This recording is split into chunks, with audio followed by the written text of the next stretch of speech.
Everyone.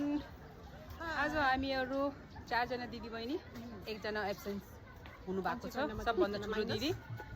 हामीहरू अहिले यहाँ अन्नपूर्ण होटेलमा खाना खाएर लेक साइडतिर यसो खाना पचाउन आएको। अनि विज्ञापन पनि गरिदिनु पर्यो नि त। ल आजको दिन हामी दिदीबहिनी लेक साइडतिर। ल के भन्नुहुन्छ हजुरले? शीतलो छ, आउनुस् लेक साइडमा घुम्नलाई। ल पनि आउनुस्।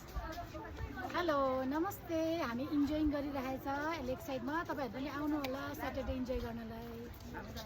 राम्रो पोखरा, हाम्रो Pokhara. Please welcome to our Pokhara. मौसम चाहिँ आज शीतलो भएर राम्रै भएको छ।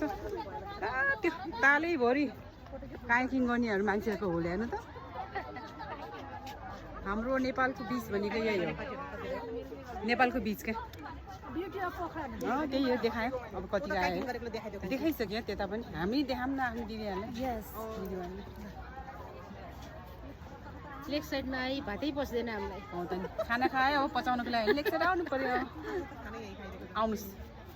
चलो hello hello hello hello hello.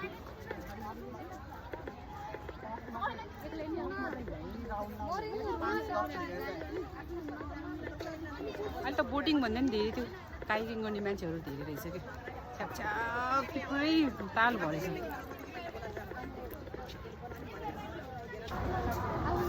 आज त यो ट्रीमा पनि फुल फुले रहेछ। कस्तो राम्रो फुल फुले रहेछ नि त। मैले यसो फुल फुलेको कहिले याद गरेको थिएन। सब ठाउँमा greenery greenery greenery. Lovely beautiful है। यो ठाउँ कति राम्रो थियो कि छरी। ल यसरी हेर। खोइ एकजना छुट्यो। ल छु यहीँ छु। ल V4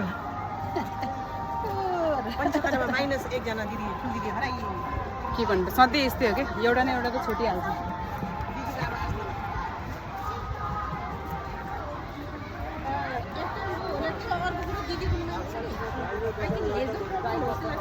हेल्थको प्रब्लम होइन कि, आफ्नो आफ्नो इच्छा हुन्छ नि। कोहीलाई घुम्न मन लाग्छ, कोहीलाई लाग्दैन।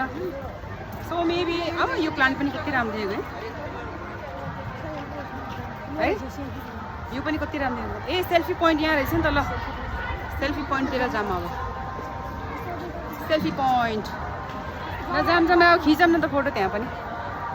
काफी सुंदर जगह है ना। मुझे बहुत पसंद है ये जगह, मैं बार बार आती रहती हूँ। आइसक्यो है भिडियो।